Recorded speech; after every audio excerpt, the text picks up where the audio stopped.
Hey everybody, welcome back to the podcast. This is episode number 181 with my guest Travis Roberts. Travis is the band captain of Kassam Steel Orchestra in Brooklyn, and he's one of the founding members of Brooklyn Steel Orchestra, which is how I met Travis.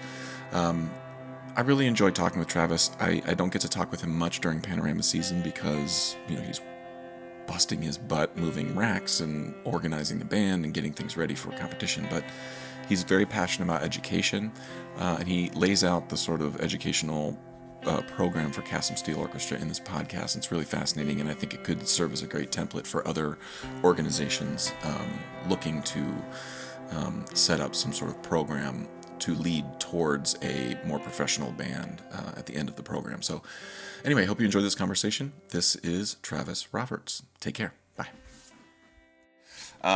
But Travis Roberts, I appreciate you doing this. You're somebody who I have, I've known for a while in several different circumstances. But you are sort of a mover shaker in the pan scene in Brooklyn, other places as well, but Brooklyn in particular. You are the band leader of Kassam Steel Orchestra, and that's how I met you. Actually, I met you first, I think, through BSO in 2015, and.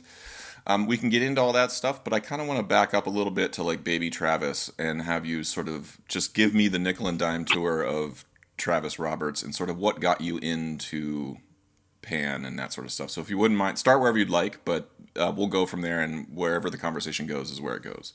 Okay. So I'm from the island of St. Vincent and the Grenadines. Um, my father, which his name is Shaggy, Edison Shaggy John. There's a picture there, but you can't really see it. Mm-hmm. He's actually a famous mass leader in St. Vincent from in the 60s, 70s, and 80s, and into the 90s. He had a band called Bad Lads and Lasses. Bad what? Bad Lads and Oh, Lasses. Bad Lads and Lasses. Okay. Can you just explain real quick what Moss is, just for folks who don't have any idea what it is? Sure. Basically, it's mass band is we used to cost the people who make the costumes for the carnival. So you see all those people with the different costumes parading on carnival Monday and Tuesday. That's the basically what the mass is.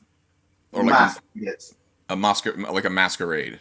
yes. Yeah. Okay. So yeah, in the islands, they have different for carnival they have mass bands, steel bands, and so he was the leader of a mass band. So he The mass bands. I mean, am I wrong? Like, it feels to me like I'm biased because I'm a steel drummer, and so are you. But like, I feel like every time I go to like Trinidad, for example, or even Brooklyn Panorama or Carnival, where I'm like, yeah, Panorama, and then Panorama ends, and then everybody's like, yeah, great, Moss is here. Like, I feel like Moss is Moss. Am I misreading that Moss might be like sort of a it carries more weight, it seems to me, in the Caribbean community than, say, Panorama. Am I misreading that? No, you're right. It does. So because mass is like traditionally that's where everybody comes together and have the parade. That's where it originally from. The mass was the parade part of it, and the Mm-hmm. steel band is just came out accompanied with the music part of it. Mm. Mm-hmm. So before steel band, they still always had mass the masqueraders. Um, so the steel band is just a part of the music part that came about to accommodate the masqueraders. Mm. Mm. So like So music's like Tambu Bamboo and right, Bottle and Spoon and things like that were precursors, but they were all under the umbrella of carnival, Carnival. Yeah. Okay. right? Yeah.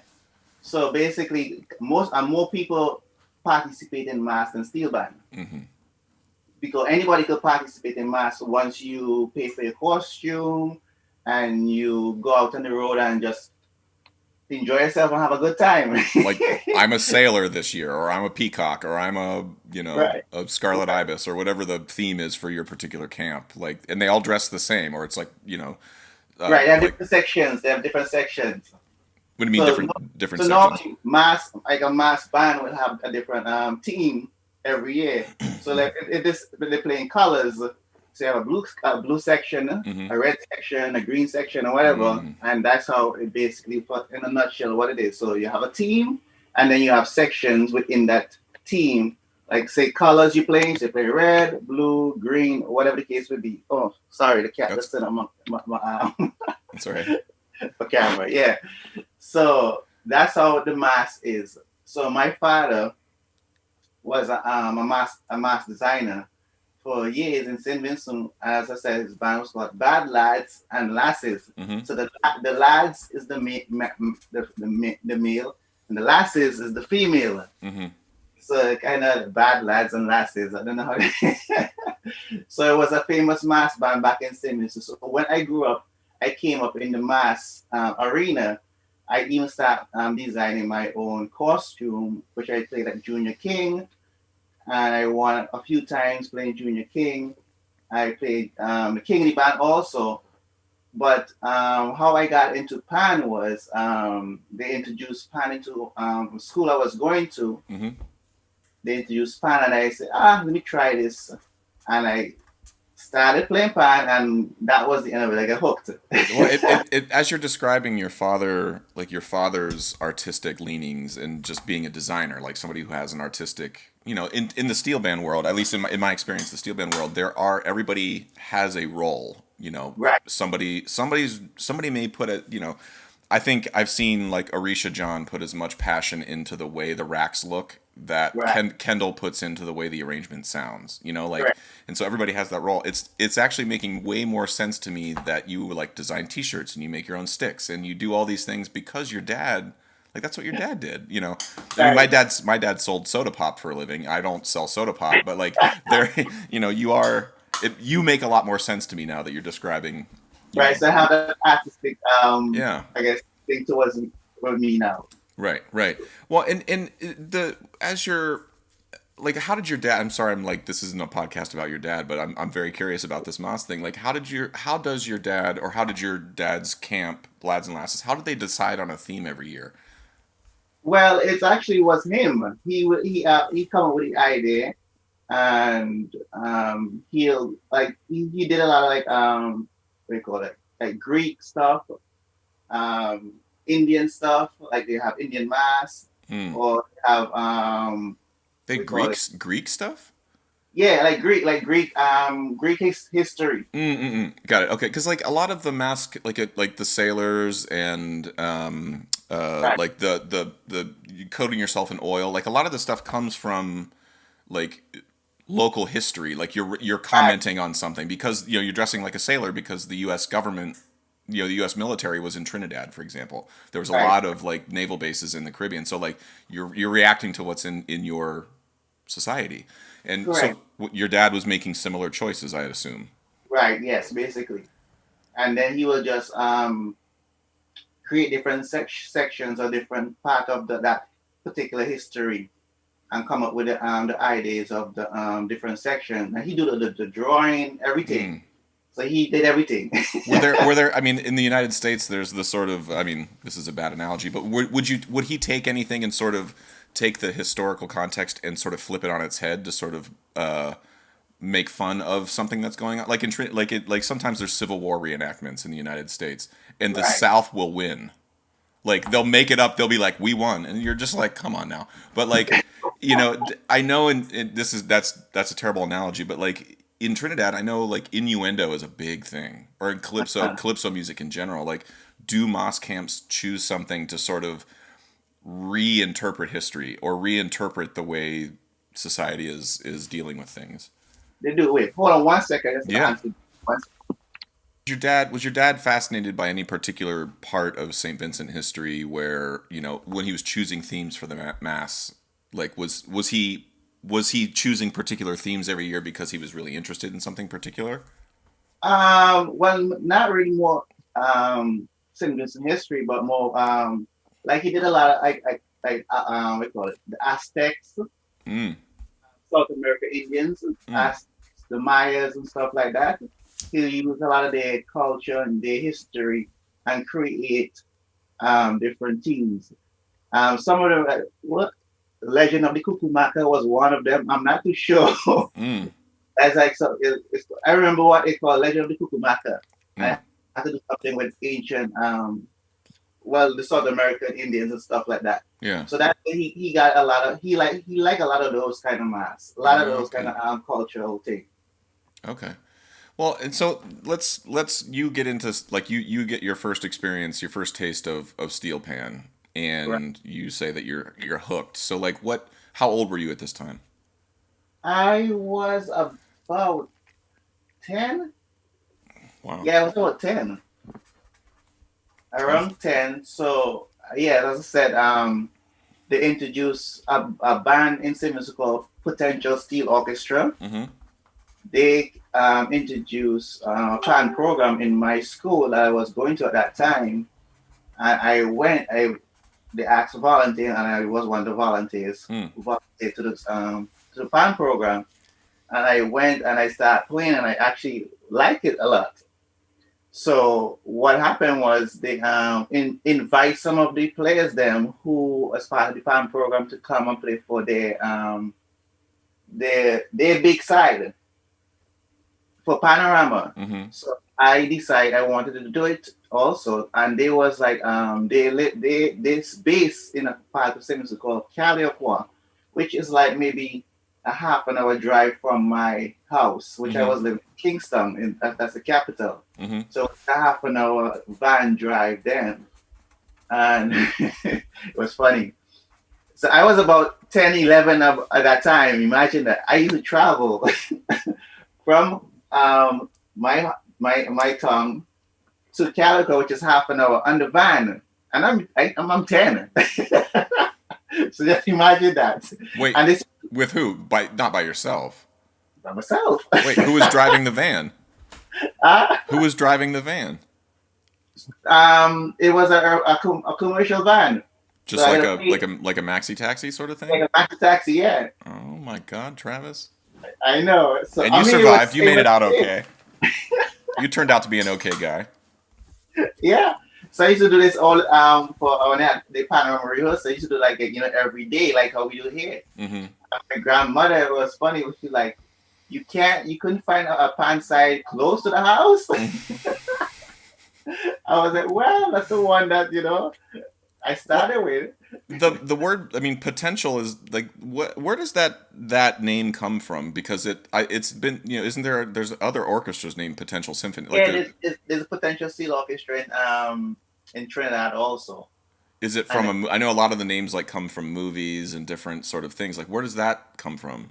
you know what? I am not sure. Okay. I'm not sure of their history. I just know the name was Potential Steel Orchestra, And and they was there any relationship between, well, like, was there anybody in St. Vincent Potential that had a relationship with any of the band, like the band in Trinidad? no, I don't think so. Okay, because I know that's, I mean, the Yeah, relationships between Trini bands and Brooklyn bands, there's usually right. some connection, but um, Yeah, I guess they would just happen to pick the same name. I don't okay, know. all right, okay, and so like when did you move from St. Vincent? Well, sorry, let's not, before we get there. Like, so this is you're 10 years old. Like, what did you continue playing pan through high school? Like, what was your study? What was Yeah, your musical studies like? right. So I did continue playing band through high school, and also when they had it when we had carnival, I played for Potential for Panorama. Maybe 2 or 3 years after that, and then in 1990, I my mom decided to bring me up to the United States to live with her because she was already living here for a couple of years, Mm, and she wanted me to come up to live with her. I actually didn't want to come. why? Why? I don't know. I had, I was close to my father, and I liked my environment I was in, and to come to something new, I was like, I didn't want to do that. Mm, But you have to do it the way parents said. So I yeah. ended up moving to the United States And and did you came to move straight to Brooklyn? Where did you move to? yeah, straight to Brooklyn, Okay. straight to Brooklyn, and then I went to a school called Prospect Heights High School, Mm-hmm. which was really crazy because it's the same situation like when I was back home with a steel orchestra came into my school and started a program. Kasim came into Prospect Heights Mm, and okay. started a pan program in the after school program, and I was like, oh, I could continue playing pan. Mm-hmm. Who was running So Cassim at the time? that was Well, Mr. William Jones was there, but Alan Herbert was the musical director then, and he used to come and teach at Prospect Heights.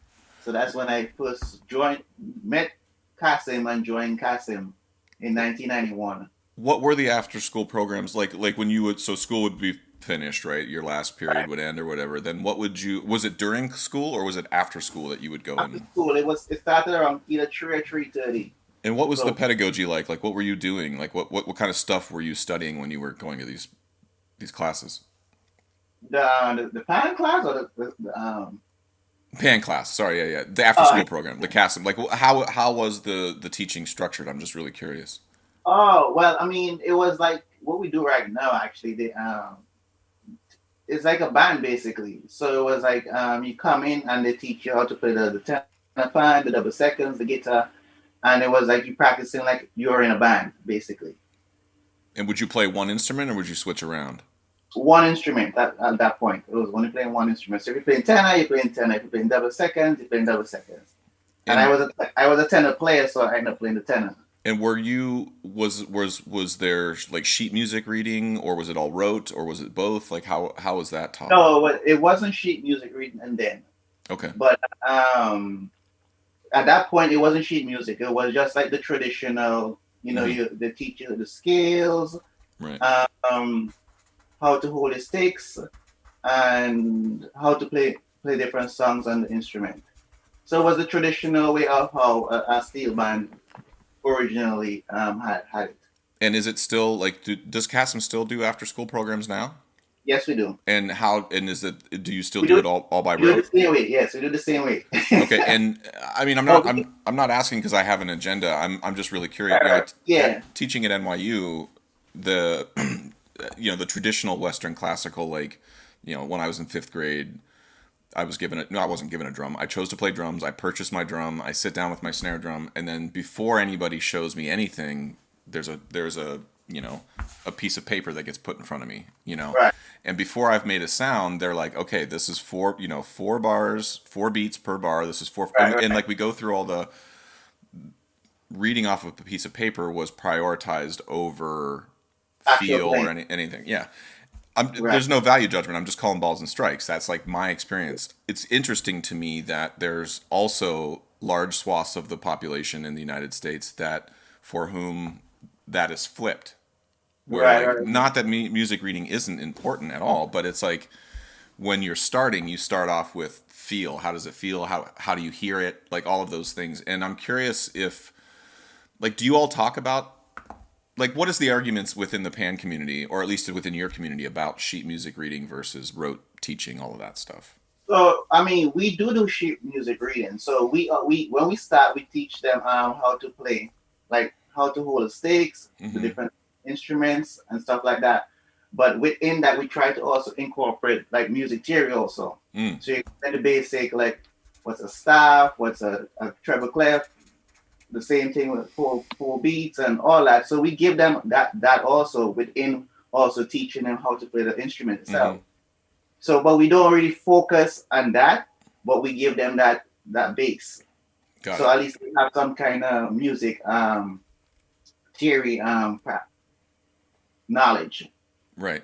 And do you feel like within the CASM, like within the program that you're running now, how does that affect the way the Panorama Band sounds when you all get together? Like if someone stays in that program from the beginning to the end, like what is your goal with that program? So you like the end result is Panorama in terms Right. of like the large band, then you have stage side.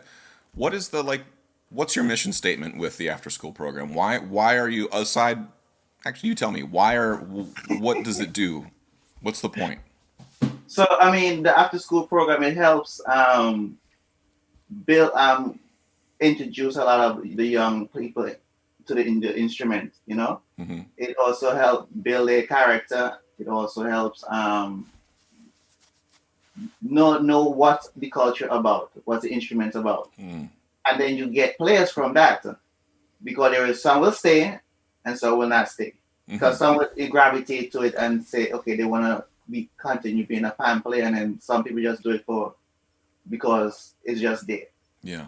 So I mean, having the program, I see a lot of students come in and leave, but there's a lot who stick around and then become part of our program, our band itself. Mm-hmm. And like our classes that we have, our casting classes, we get a lot of our players through that our system. Mm-hmm. So it's always we basically grow our own kids from we have a class one, class two, and then you graduate to stateside. That's how we've been Oh, okay. doing it for 4 years now. So when you come into our program, you go into class one. That's when you're fresh.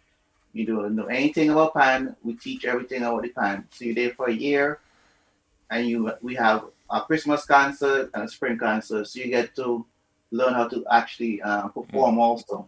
Mm. And you might stay there for next year. Well, you move up to class two, and then class two now is our whole cell, I kind of call it.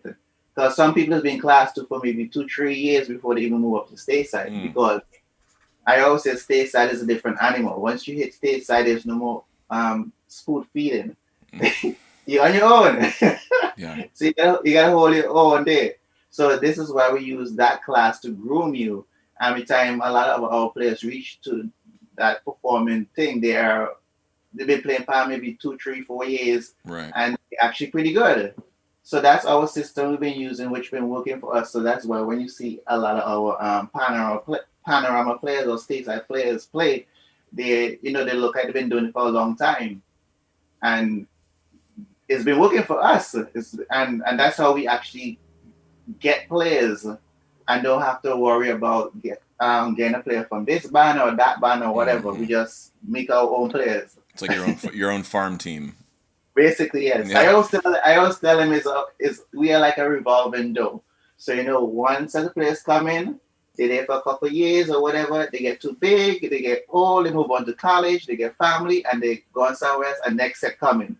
So it's always a rotation of players just coming in and out, in and out. Well, I noticed that. I mean, I ask about it in particular to Chasm because I know that you all aren't the only band in Brooklyn that has after school program or does stuff with students, but you're one of the few that have been doing it for a long time, and you like it's a part of your thing, like, and it then it radiates out to your panorama band, and so like I just want to sort of highlight it again, just for students who are watching this, or teachers who are running their own band somewhere, like.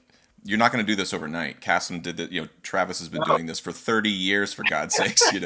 So I want to ask you, when you mentioned like you teach the culture. One of the things that I think for me has been one of the like, I don't want to say aha moments, but the more you know a community, the more unique each person in the community becomes to you. Like, and when I look at the steel band community, when I 2001 when I first went to Trinidad, and I look at a panorama band, it all looks like it's like, wow, that's a thing. And then the older I get, and especially you go to Brooklyn, especially, Cassim is not a Trinidadian band. No. No, I mean it's run by somebody from St. Vincent, but so like the older I get, I'm like, oh my God, how do you teach a culture? This is the existential crisis I'm having at NYU a little bit, is like, even though Kendall's helping me there now and that's been a godsend, but like, how do you teach a culture in which there's 300 different cultures? Like how do you have somebody from Dominican Republic or Haiti, or Barbados or the Grenadines, like those are different places. Like how do you handle that? Well, I mean, in every culture is different, of course, but we all are human, and we all have a love for the instrument, and I think that's what brings us together. Music, you know what I'm saying? So outside of the our differences in our different culture, in Brooklyn, is a melting pot of so much different culture that fuse together that we kind of all understand our own, everybody culture a little. We all basically kind of the same. We just come from different islands. You know what I'm saying? So even though we come from different islands, we basically do the same thing. We love the same food, music, same thing. Especially in Brooklyn, because everybody, I'm from St. Vincent, you might be from Jamaica, you might be from wherever, but we all interact in the same community. So we get to see how people from St. Vincent like certain stuff or act certain way. Hmm. Same thing from Jamaica or whatever. And we all, you use a little of each to come together and make it Brooklyn. That's how I see it. Brooklyn, because if you're from say St. Vincent, you will just understand St. Vincent culture or Trinidad culture, Right. and in the island. But in Brooklyn, is a different diaspora. It's so different. So it's like it's just different Well, in Brooklyn. it's interesting to me. I mean, I grew up in Ohio, and there's a weird, there is a pride of place. Like I am, when I was Mhm. growing up, it's like being from a very rural town in Ohio. Like it was a close knit community. So like I understand what that is. But like at Panorama this past year down in Trinidad, three of the guys that are in the group I'm in, So Percussion, played, and one of the guys in front of them, his name is Slip Emerald, and Emerald he's playing lead pan, and right as soon as it's done, when we're in Trinidad, the first thing he does is whip out his Grenada flag and start waving it around. He's right in the front line at Panorama in Trinidad.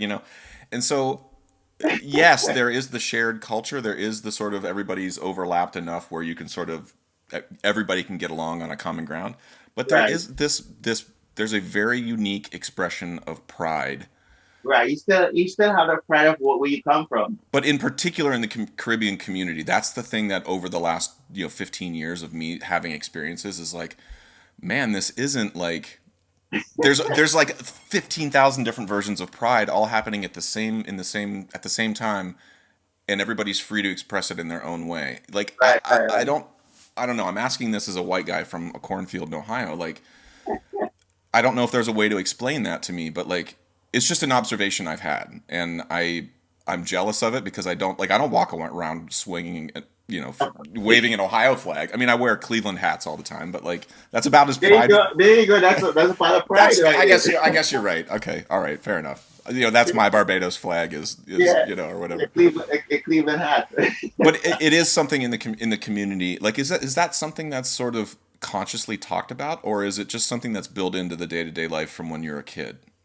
I think it's just something built in. It's like a pride of where you originally from. So if you're from Trinidad, you have that.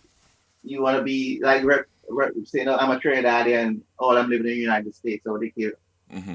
From St. Vincent, I have my Vinci flag. It's a part of where you from. So you still want to represent your where you from. And even though you live in Brooklyn, I've been living here from since I was like 14 till now I'm 45.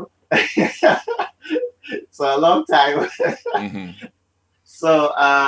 But I still recognize I originally born in St. Vincent. All I live here most of my life. Hmm.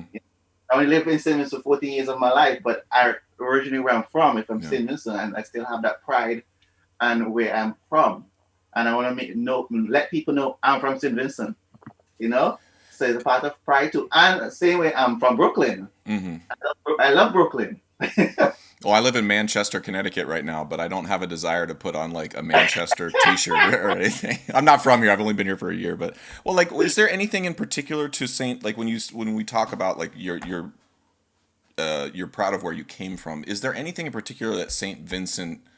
Like, let's take Saint Vincent out of the islands. Like, let's just pretend it never existed. Is there anything in the culture in the community that I would notice would be like, oh man, I didn't realize that was a specifically Saint Vincent contribution. Um, well, let's see. Well, I mean, from like Kevin Little, everybody know Kevin Little, I don't know. I mean, don't assume that. What Kevin right? Little? Kevin Little? Who sing "Turn Me On"? What's that? Who sang "Turn Me On"? Okay. Right? Like Problem Child, Skinny Uh, Fabulous. So we have a lot of up and coming known calypsonian mm, that been influencing the soca scene for the last couple of years. is that right? That's one thing a lot of people don't realize. But yes, in like the soca scene, a lot of the like I said, Kevin Little, Skinny Fabulous, what's Problem Child. These guys been writing actually for a lot of those Trinidadian artists that you hear. They write a lot of songs that you hear and it's popular. and a lot of people don't know that. And they also do their own stuff also. So we have a big contribution to like the soca scene too. Is there something? I mean, pardon my ignorance, but why? What is specific? Like, why is there so much good songwriting coming out of St. Vincent? I guess just talented.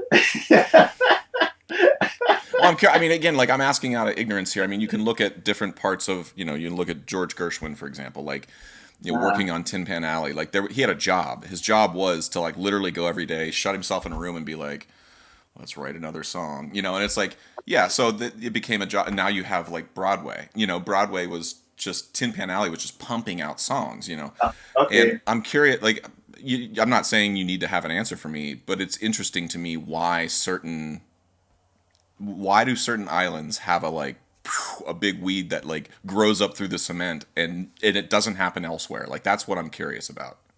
I guess because some of these guys have a drive for like creating, great music, and like Skinny Fabulous, for instance, he been doing this for a long time, and I know it's like I guess he been popular. He been getting popular within the Trinidad and scene and the soca scene. Mm, So it's like a lot of stuff he put out. Maybe like if he wasn't that popular, he wouldn't get heard. mm, But because of his reputation over the last couple of years and doing, winning Soca Monarch and stuff like that in St. mm, Vincent, they take him more seriously now. So whatever he put out, they're like, okay, it's good. mm.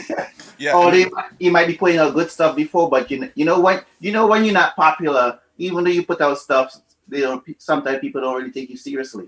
mhm. Yeah, it's not until you're dead that people give a crap about. Right? They're like, oh my God, this is the greatest Yeah, thing ever. And man, you've been doing it for years. yeah. Well, let me ask you. You also you run Cassim Steel Orchestra. That's your one of your professions is to be at the top of that food chain and sort of overseeing what happens with the organization. Can you just talk to me a little bit about what are the stresses that come with running a band that maybe some folks in your stage side or come through class? Let's assume I join the band and you're like, oh yeah, you're definitely class one, and like, what am I not seeing? How's the sausage made, Travis? That's kind of the question I want to ask, because a lot of people come to Panorama. I see you, and I'm only tangentially related to Cassim in that I help Kendall with his music, but I don't see you every day during Right. the season. I mean, but I do know that you're doing a shitload of work and not sleeping for weeks on end. So can you just why would anyone want to run? Why do you want to run a large steel band in Brooklyn? What's I wrong guess with you, Travis? what's wrong with me. So I don't know.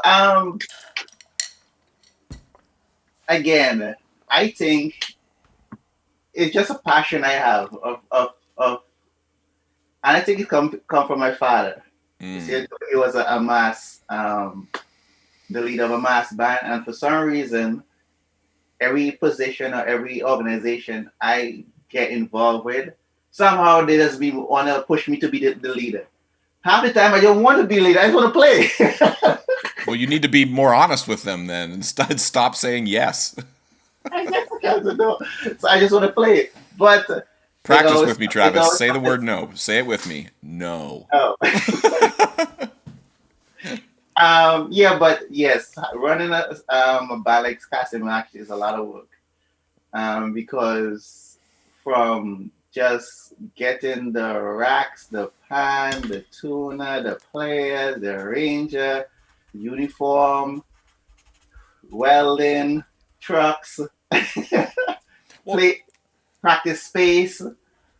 break down for me a little bit of the ecosystem. Like, if you were to do the like, the sort of radiating out the concentric circles of an organization, like, there's I don't want to say that you're the most important person in the organization, but let's put you at the center. Like, all roads lead to Travis and decision. No, there's obviously a committee. You're not the dictator of the group, but like, talk to me a little bit about how is it structured?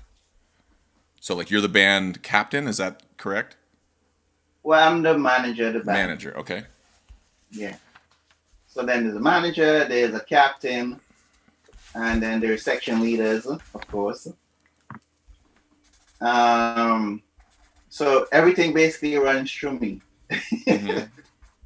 So, and then I have to make sure everybody is doing their particular job per se.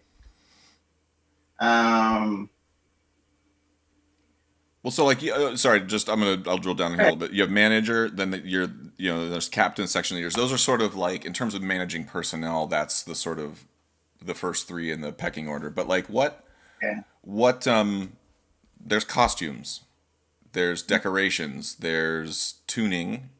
Hmm. Like I'm just listing off some things. There's the arranger. Like you're hiring all these people. These aren't like just your friends Right. showing up to do things because they love Pan. Like you have to negotiate fees with them. I'm assuming. Is that correct? That's correct. Yeah. Yeah, it's a business. Sorry, I'm just like saying things out loud because you run just like Google runs. You have employees that you have to pay. Like you're a nonprofit. I mean, Google's not a nonprofit, but you're a 501c3? Is that correct?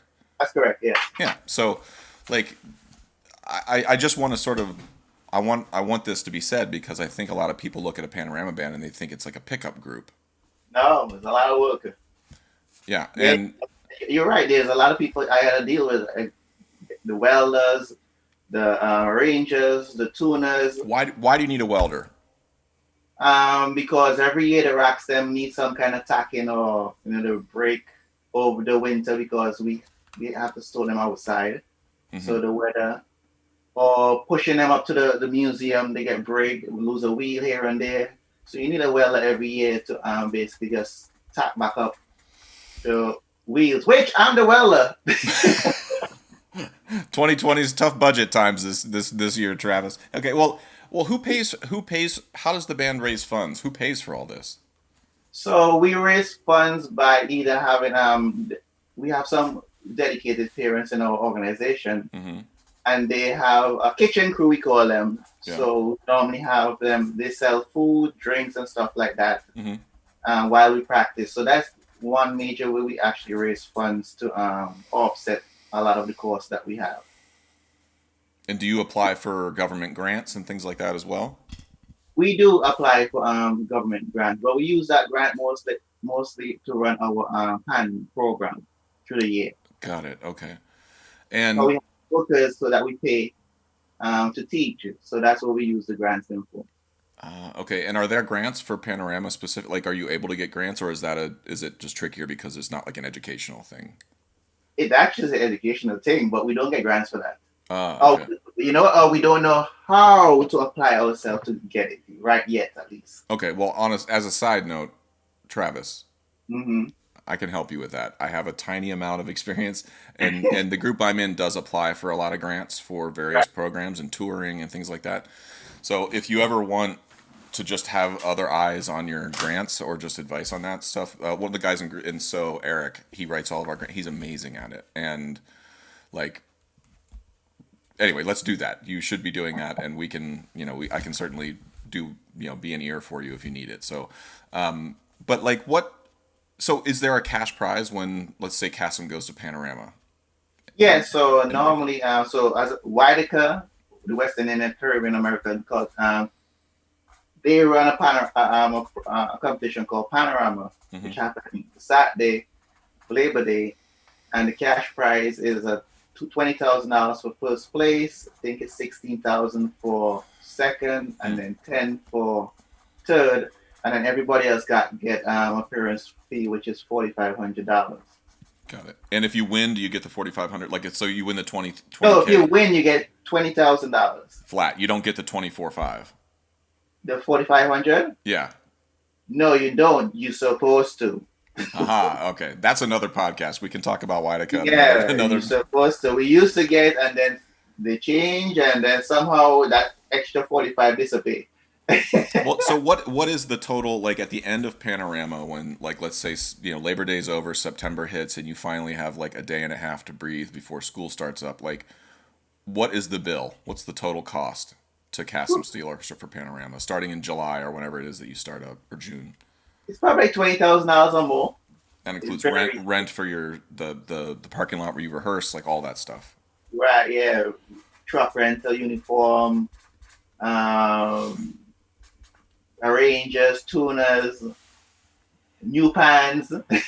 So we're looking at if sorry, I'm just doing some napkin math here. So like you have to win to break even, Yes, basically. and if you don't break even, you have to sell a hell of a lot of curry There you go. during To make rehearsals, which is just like objectively speaking not going to cover the cost of running a panorama band. no Correct? Brooklyn, we do this for fun, really and truly. Yeah, It, re- well, we it we needs it needs to change, but right now we just doing it for fun because the money that we get really cannot cover all the manpower and all the time we put in. well, I I agree with you that it's for the love of the game. Everything we do is for the love of the game. Like even the things that I get paid to do, I love. Right. But like I'm trying every day of my life, I wake up and I try to figure out how can I get paid a shitload of money to only do the things I love. Of course. And in Me too. Travis, if we can figure out a way to get you paid a shitload of money to do this thing you love, then you can love it and get paid a shitload of money. And Exactly. that's why I was saying the thing about the grants. Like I don't have the answers for the grants, but all I know is that like there's a million different avenues in, and once you get plugged into one and they see what trust me when they see what Casim's doing, like doors will swing open. It's just a matter of, knowing which doors to knock Yeah, on. And exactly. well, Travis, this has been really. I mean, I don't know if this has been fun for you, but it's been really fun for me. I really have enjoyed picking your brain here. I'm curious, like, what just to sort of wrap it up. Where? Well, first of all, Travis, you got hit by a car this past week, Yes. and you are on the mend. So I just wanted people listening to know that you are going above and beyond the call of duty here by doing this podcast with your crutch. I should say. And my foot. What do you like if you had all the control in the world, you had all the money in the world, there were no barriers in your way, what would be the thing? We're all stuck inside, we're all dealing with a pandemic, we're all dealing with economies doing this every day. Like, eventually we'll come out the other side of this, but there's a lot of unknowns. If you could control everything and when things open back up officially, everybody's back, what would you want to change about the steel pan world, the culture, the approach, all of that stuff? What are some fundamental changes you feel like need to happen in order to really shoot out of the gates, pointed in the right direction? Well, definitely, I think all the bands, them, because I'm not only percussing. That's a lot of people don't realize. Because I'm also the vice president. Right now, I'm the vice president of the United States Steel Band Association. Mm, I did not know that. Yes, I am. So that's one thing. I am also the president of BSO. So Mm-hmm. Mm-hmm. you see, I have a ton of different hats. But for me, I always, everybody always say you have to focus on your band particular, but I don't see it like that. I see it Mm, like if everybody if, is all the bands are successful, is a win for everybody. That's how I mm, see it. I never really want to focus on only Kasim, Kasim, Kasim. mm-hmm. Kasim, yes, it's my band, but I also want to see Despers, Rados, Peace or Pantonics, all those bands, succeed. And if we somehow could get some grants or whatever to help the bands them get new instruments, proper practice space, and stuff like that, I think overall we'll be much more better off, and actually will it make it easier now to help us carry this our culture even further than what it is right now. So because we have a lot of limitations that's stopping us from doing certain stuff that we want to do, but because of funding and proper practice space and stuff like that, that we can't, we it's taking us longer to get there. Mm-hmm. But if we had all these resources that was able to utilize, everything will move much quicker, and all the bands will be much more successful in what we do and trying to accomplish. Mm. And I mean, it's one of the things I've noticed just since 2015, seeing BSO, and like there's an undercurrent, or there's a current of like organizers who, when the time strikes and the motive is there, or the like for BSO, ICP was a big motivating force, like to get a thing together to go down there and play. But like there's a lot. the quickness with which the pan scene can come together and do something of note, of worth, is floors me. Like the pan is sweet competition, right? Right. That happens at roulette every year.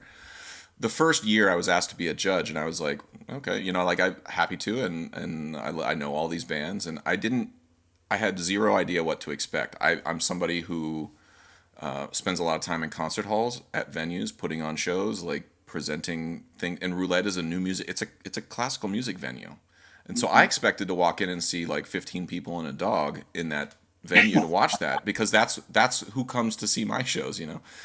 It was packed, Travis. Like you did, like there was Facebook advertising. That's it. Right. That's it. Yeah. And it was packed, and I was like, oh my god, okay, all right. Like the power is here in this community. Like this is clearly a community that doesn't need to be told that live music is important, and they should go see it. And so like I again, like your work with BSO, your work with Chasm, it's not lost on me how it's not a mystery to why people come to you, Travis, for for organizing forces, because you do have a way with, I've never seen you. I'm sure I've not been around you long enough, but you always have a smile. You always seem to sort of deal with things With a and make smile. and make it work. And I want to highlight that. I want people to see that. And there's young students out there right now within the Cassim family, I'm sure, who want to do what you're doing. And they have no idea. And they're with you every day. So, do you have any advice for them? What's your advice for a young kid coming up who sees you and is like, Kendall came to me once at NYU and said, I want to do what you're doing. And I was like, oh my God. Like, I don't know what to tell you, bro. I barely can do what I'm doing. Like, what advice do you have for a young kid who sees you and is like, oh my God, that's my dream? Good luck. All right, one No, more time. One more time from the top, Travis. A little more inspiration this time. no, if you have a passion for something, you just gotta stick with it and just go for it. Don't let anybody tell you can't do it, because a lot of people always like doubt themselves, and that's the problem. Where as human being, we are limited. We basically doubt ourselves or listen to other Mm, people who have not done what you're trying to do. You know what I'm saying? People always tell you can't do this or you can't do that, but yet you look at them, they ain't doing it. They never did it. So why you don't know? You just mm, gotta just basically go for it. I always say like just do it, and then it will happen.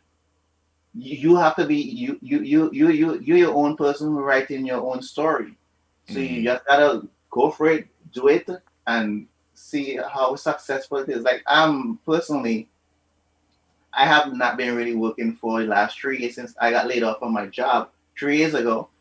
And I say, you know what, Travis, let me do what I love. And I try to do everything pan. As you know, I make pan sticks and mm, make pan t-shirts. I perform at a lot of different gigs. I teach one on one, and I also teach with Kasim. mm. And that's how I've been making my living for the last 3 years. And I just say focus on something that you love to do and pan. And everybody like, why don't you go back to a regular job? I'm like, for what? I don't like it. I'm not. It's I'm making money there, but I'm not happy. Yeah. So you gotta do stuff in life that makes you happy. All the amount of money in the world will not make you happy. I rather make money that I could pay my bills and do stuff that make me happy. And at the end of the day, it's you have to make yourself happy, not no one else. So One of the things I've noticed in the pan world, and that is exactly the same in the new music world, is exactly the same in the tech world or gardening or accounting, that there are basically two types of people. There are, this is a broad brush to paint with, but there's people who make a plan and go for it, and then right, there are people who point out all of the things that are wrong with that plan. right. you know and I say that I'm not criticizing the pan community, because I'm saying that's just a human thing. That's the human everybody thing, yeah. everybody Yeah, does that. human thing, But I yeah. think in the pan community there's no shortage of people pointing out where things are wrong, but there's Wrong, a yeah. huge shortage of people actually plugging those holes. and you are one of the people, Travis, who plugs those holes. I'm sure you have more successful days than others in plugging those holes, but I will say I admire that about you, and I'm grateful you're in my life. I lament these times when we're stuck inside and we can't get together and have a rum and coke and just sort of, talk about digging into your roles in the lead line. Like those are the things that I would love to be yelling at people about right now, but unfortunately we can't. So.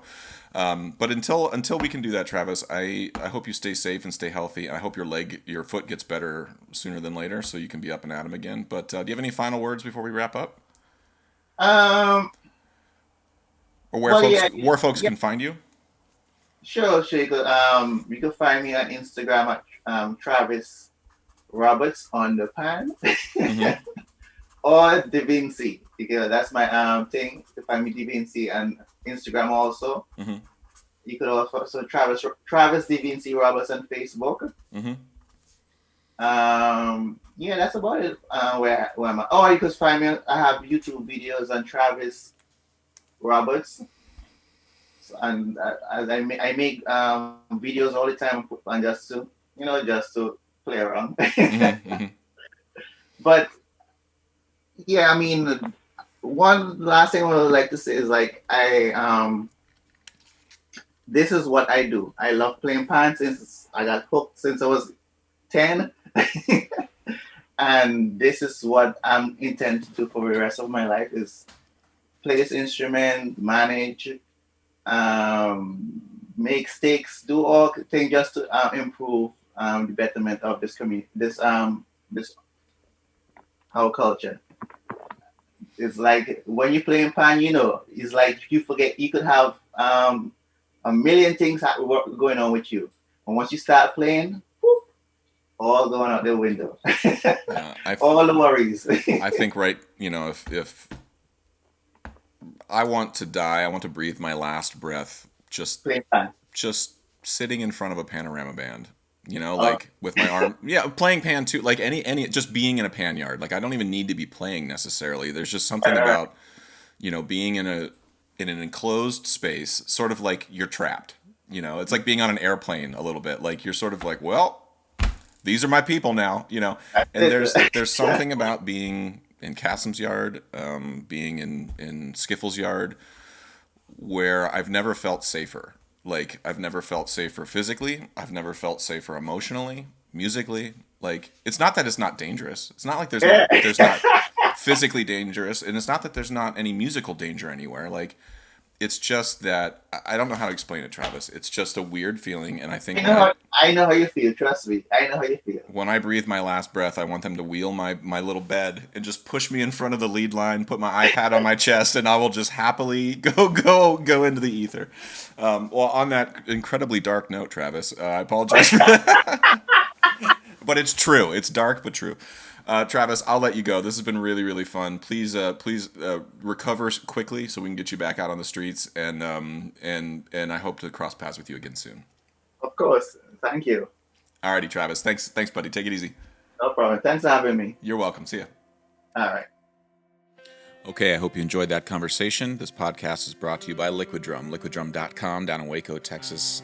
My good friend Todd Meehan runs an amazing percussion company down there. Great merch, great content. Check him out, liquiddrum.com. Also, Kyle Dunleavy, dunleavypans.com, DUNLEAVY pans.com. Kyle Dunleavy makes and builds all the steel drums that I perform and teach on in So Percussion, as well as at NYU and Princeton. He's an amazing tuner, builder, just a really nice guy, very dependable. Check him out. If you are interested at all in steel pan advocacy, want to learn more about the goings-on in pan in Brooklyn, check out paninmotion.com. My good friend Kendall Williams, Jerry Guy, Trisha Guy, and Arisha John run an amazing organization called paninmotion.com. Check them out. And finally, Alejandro Mirage runs an amazing clothing apparel company in Brooklyn that is steel pan centric. You can check him out at Mango Chow, CHOW, clothing.com. I own a bunch of his shirts. They're amazing, very stylish, beautifully made. Check them out. MangoChowClothing.com. Okay, hope you're well. Talk to you soon. Bye.